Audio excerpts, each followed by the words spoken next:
Pagpalang araw po sa inyo lahat. Sa mga taong di po nakakalimut pong mag-subscribe, naniniwala po akong sila ay may natatanging busidak at may mabubuting kalooban. Saan man kayo naroon sa iba't ibang sulok ng mundo, sana kayo palaging malakas at malayo sa sakit sa araw-araw. Pagpalang umaga, tanghali, gabi sa inyo lahat. Sana po ay unawaan nyo na lamang po na aking ina-upload po o yung mga kailangan nyo po ay pasensya muna kayo kung di ko po ipagkalob sa inyo. Pahintay-hintay lamang po at ipagkalob ko po sa inyo. Mag-comment lamang po kayo, basta wag ang comment nyo po ay kabutihan po, wag sa kasamaan. Yan ang ayaw-ayaw ko po, yung medyo may kabalastugan po na pag-comment po. Kung ayaw nyo po yung mga aking ina-upload po ay skip nyo lamang po. Huwag na po kayo mag-comment po na mga walang kabulugan na bagay-bagay po. Nakaka-stress po yun sa kon po. Nakakawalan po ng gana. Kon po. Nagbabagi po ako dito na katotohanan po, na hindi po gawa-gawa lamang po.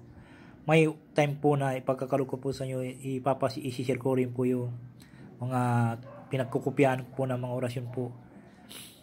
May tagubilin po kasi na mga libreta po na yung ibang libreta ayaw talagang ipakita, ayaw talagang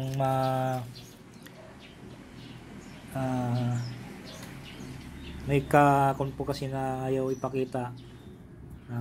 Yun lang pong sinusundan ko po, na para kasi po hindi sila mawalan po ng bisa, mga orasyon po. Kaya hindi ko po muna kayo, hihingi muna akong gabay sa Diyos na makapangyarihan sa lahat, na may time na oras na ipapakita ko po sa inyo para maniwala po kayo na po sa akin, at magagamit po nyo lahat.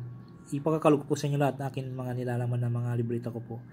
Yung iba po, sabihin ko po sa inyo totoo, sulat kamay po yung iba, pero ang po talagang dabis po na galing sa liwanag po, hindi po galing sa mga demonyo, kundi galing sa liwanag.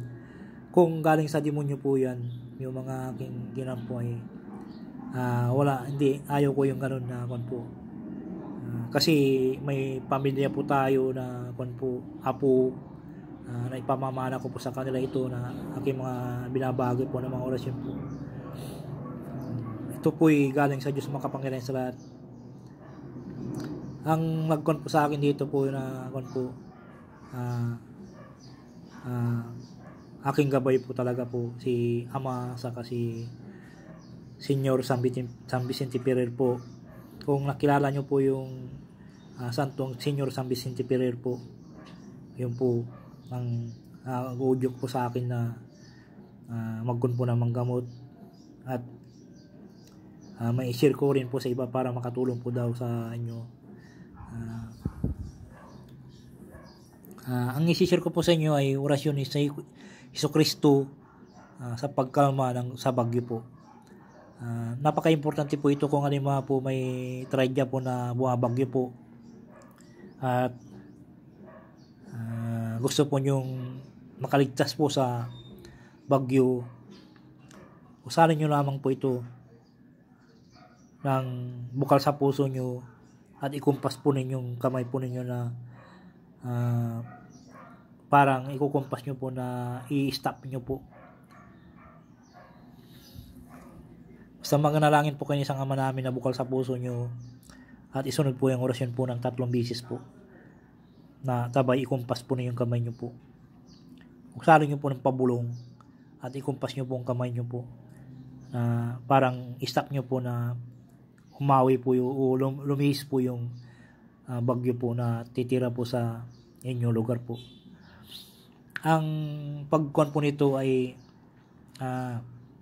pag ginamit po ito na talagang kumasi po sa inyo itong orasyon na to, ay pabilog po na sa inyong tahanan, mula tahanan nyo pabilog po na 100 square meter po ang kalayo po ng dadaang bagyo sa inyong kapaligiran po. 100 square meter po. Pag kinumpas nyo po ito, yung sinasakupan ng bahay nyo po, yung mga kanyo po ay lilis po yung bagyo Nakakalma po siya.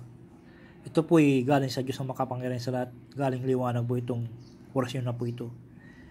Hindi ko po dito kinakasangkapan po ang Diyos, kundi naririnig tayo ng Diyos na makapangyarihan sa lahat. Pwede tayong bigyan ng sakit o sumpa ng Diyos na makapangyarihan at kung ito'y ginagawa mo lamang na walang kabulugan po. Ito po'y galing sa Diyos na makapangyarihan sa lahat na aking mga binabagi po dito. Hindi po gawa-gawa po na galing sa demonyo po. Narinig po ng Diyos na makapangyarihan sa lahat. Kaya gusto po niya itulong po para yung mga tao ay marunong pong magdasal, manalangin, para matuto sila sa lahat ng oras po ng mga bagay na kinakailangan nila sa oras ng kagipitan po. Kaya share ko rin po sa inyo para po magdasal po, manalangin ng isang Ama namin na isunod po yung orasyon ng 3 beses po sa isipan lamang po. Sabay kumpas ang kanang kamay. Narito po ang orasyon po. Abyub, Sabyub, Joday, Giju. Abyub, Sabyub, Joday, Giju.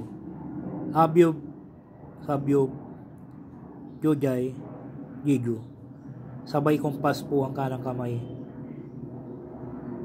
At lilis po at kakalma po ang bagyo na papunteriya po sa inyong lugar po o sa inyong bahay.